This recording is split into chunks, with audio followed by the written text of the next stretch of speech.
Napuno ng dose-dosenang maliliit na pawikan ang isang beach sa Botolan, Zambales. Yan ay matapos alagaan at muling pakawalan ng resort ang endangered sea turtle hatchlings para makabalik na sa dagat. Nasa frontline na balitang yan, si Laila Pangilinan. Di alintana sa munting pawikan na yan ang lakas ng alon. At dire-diretsong lumangoy tungo sa dagat.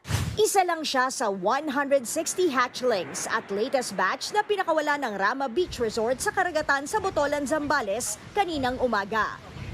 Ganitong panahon daw talaga dumarayo ang endangered sea turtles o pawikan para mangitlog sa pampang.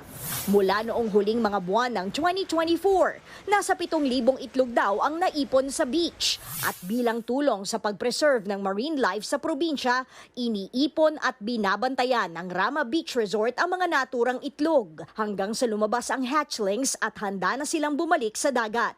Isa sa kada 3 itlog na naipon nila, nag-hatch na. At 700 sa mga yan, napalaya na nitong nakaraang linggo lang.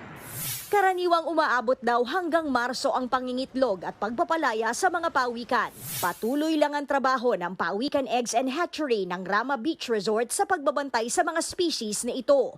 Habang patuloy rin ang dating ng mga turistang gustong mapanood ang pambihirang pagbabalik dagat ng munting mga pawikan.